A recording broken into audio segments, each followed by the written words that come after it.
मंडळी, सध्या एक भयंकर जिओपॉलिटिकल ट्विस्ट समोर आलेला आहे आणि एका पत्रामुळे आंतरराष्ट्रीय वर्तुळामध्ये खळबळ माजवून दिलेली आणि या पत्रावरती लिहिलंय द रिपब्लिक ऑफ बलुचिस्तान।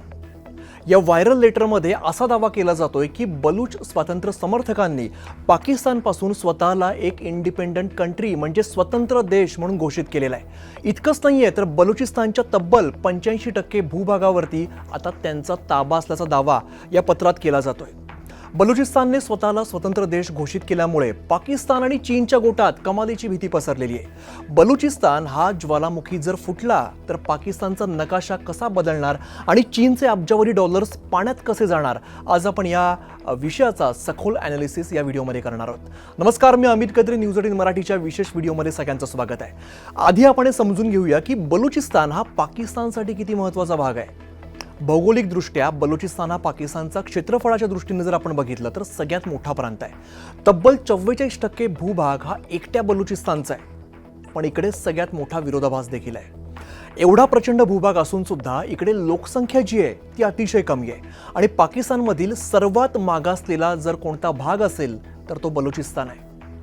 पण निसर्गाने या भूमीला भरभरून दिलेला आहे। तांबं आहे, सोनं आहे, नॅचरल गॅस आहे आणि कोळसाचे प्रचंड साठे या ठिकाणी आहेत। बलूच लोकांचा मुख्य आरोप हाच आहे की इस्लामाबादमधील जे त्यांचं केंद्र सरकार आहे ते आमची नैसर्गिक संपत्ती ओरबाडून घेतंय, याचा वापर केला जातोय आणि स्थानिक लोकांच्या नशिबी मात्र फक्त गरिबी आणि उपासमार त्यांना सोसावी लागते। आणि याच पिळवणुकीतून जन्माला आलाय हा अनेक दशकांचा सेपरेटिस्ट मूव्हमेंट म्हणजेच स्वातंत्र्याचा लढा। आता या संपूर्ण खेळातला सगळ्यात मोठा प्लेयर आपण समजून घेऊया, चीन।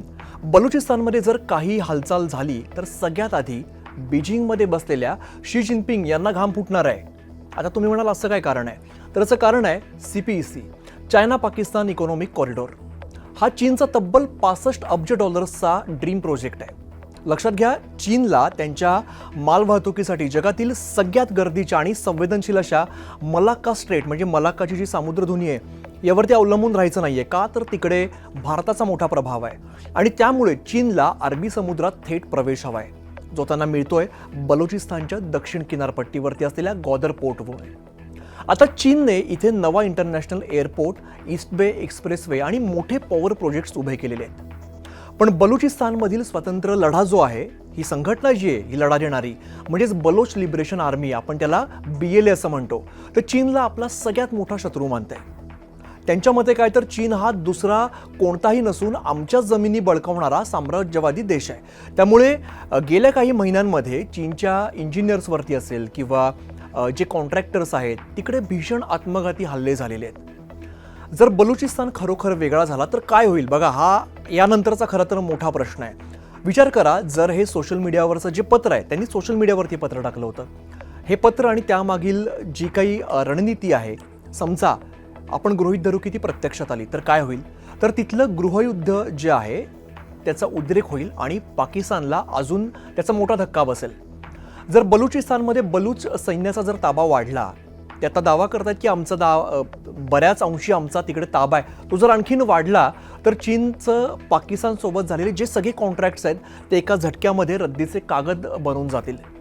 चागी जिल्ह्यातील कॉपर गोल्ड प्रोजेक्ट जो आहे, यासारखे अब्जावधींचे प्रकल्प आहेत ते बंद पडतील। चीनची ग्लोबल मॅन्युफॅक्चरिंग आणि क्लीन एनर्जीची जी स्वप्न आहेत ती सुद्धा धुळीला मिळतील। सगळ्यात महत्त्वाचं म्हणजे पाकिस्तानचा जवळपास अर्धा नकाशा हा नाहीसा होणार आहे, पूर्ण चेहरामोहरा बदलून जाईल।